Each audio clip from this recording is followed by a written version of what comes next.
बुद्धि। आप आटा गूंथते हैं तो उसमें पानी को हल्का कुनकुना कर लिया करें, तो पानी के कीट समाप्त हो जाए। हल्का सा कुनकुना कर लें पानी को, थोड़ा सा गर्म करते समय उसमें थोड़ा नमक डाल लें। पहले ये माताएं भोजन बनाती थी तो थोड़ा राम रस डालती थी आटे में, जिससे पेट के कीड़े मर जाते थे। अभी भी डालते हैं पता नहीं। गेहूं में मिठासता है, डायबिटीज के मरीजों को ये प्रभावित करता है, इसलिए उसमें थोड़ा ज्वार का आटा या थोड़ा चने का आटा, चने का आटा यदि आटे में मिला करके आप लेते रहेंगे, जीवन में जॉन्डिस नहीं हो सकता, जिसको पीलिया कहते हैं। और यदि किसी को धोखे से भी पीलिया हो जाए तो उसका असर लीवर के ऊपर जरूर होता है। ये बहुत खतरनाक बीमारी है जॉइंट्स, पीलिया। वो पांडु जी महाराज को था यह रोग। पांडवों के जो पिता है ना पांडु, पांडु का अर्थ ही होता है पीलापन। तो ये मालवा में तो चना बहुत होता है, बहुत होता है इधर।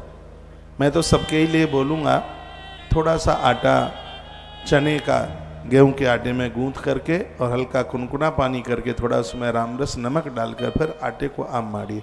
थोड़ा दूध डाल करके भी आप आटे को गूंथ सकते हैं। सुबह से लेकर के रात्रि तक रोटी सूखेगी नहीं।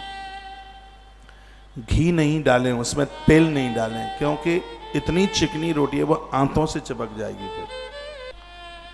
तो बातें तो मेरे पास हजार हैं बोलने के लिए, लेकिन मेरी यात्रा आज की बहुत लंबी है। तो एक लंबी उम्र जीने के लिए और निरोगी रहने के लिए सबसे पहली बात है आहार। अपना भोजन ठीक करें, उसको शुद्ध, और ये माताओं का दायित्व है, आपके हाथ में।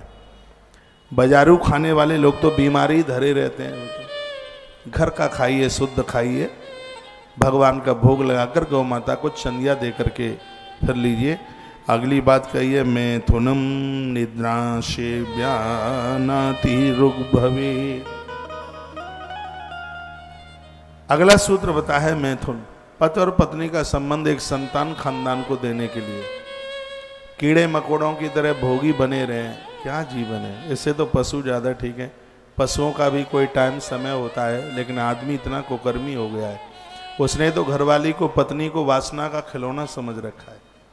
यह दोनों के दोनों धर्म की बैलगाड़ी के ये दो वृषभ हैं।